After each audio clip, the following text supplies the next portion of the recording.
All right, the Congressional Budget Office confirms the Democrats' so-called Inflation Reduction Act won't actually reduce inflation, and hundreds of economists agree.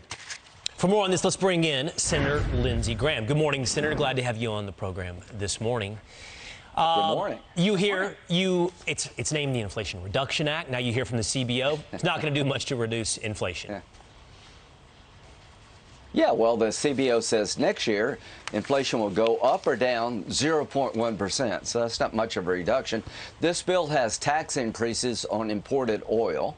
The taxes in the bill will be passed on to consumers at the $75,000 or below level. The subsidies for Obamacare go to people who make $304,000 as a family of four.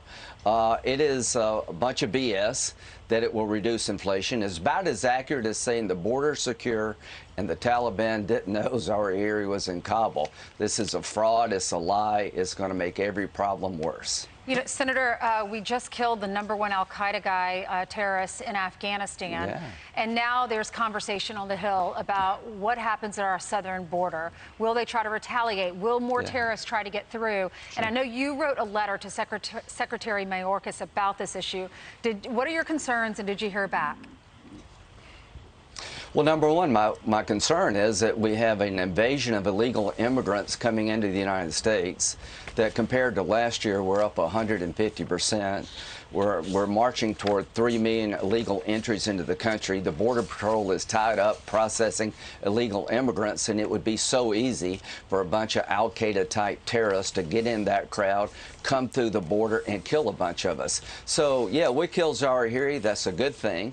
But he was in Kabul living in the house of the #2 of the Taliban government, which is a bad thing. So they're back at it. The Taliban are giving safe haven to al-Qaeda. They're coming here again, most likely through a broken border, and the Biden administration is not doing a damn thing about the border. I told Mayorkas it is not secure. Quit lying to the American people. And if you don't change your policies on visa overstays, catch and release and asylum, and go back to remain in Mexico, terrorists are going to exploit this broken border, and it's happening on your watch. It's just a matter of time till we get hit again from Afghanistan through a broken border if we don't change policy. Right. He doesn't care.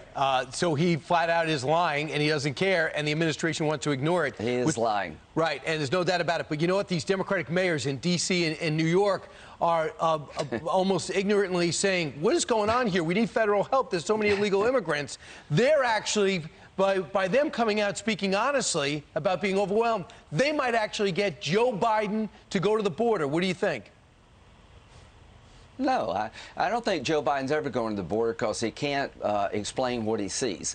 I'm telling you, I've been going down there for years. I've tried to work on comprehensive immigration reform. Our border, we've lost operational control of the border. Worst ever. The Border Patrol agents, overwhelmed by processing illegal immigrants. They can't deal with the drugs, the crime, and most importantly, the terrorists. This is a formula for a disaster, a rise of al-Qaeda in Afghanistan, just like before 9/11, a broken border, open invitation to come to America and kill a bunch of us, and nobody in the Biden administration is doing a damn thing about it. I'm here to tell you, American Rescue Plan didn't work. This bill is not going to reduce inflation. The border is not secure. And the Taliban did know about al-Qaeda. So we live in a real world of just a bunch of lies. And this bill is a lie about inflation.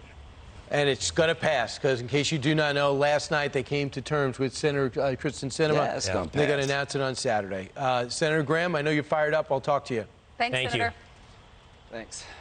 I'm Steve Ducey. I'm Brian Kilmeade. And I'm Ainsley Earhart. And click here to subscribe to the Fox News YouTube page to catch our hottest interviews and most compelling analysis.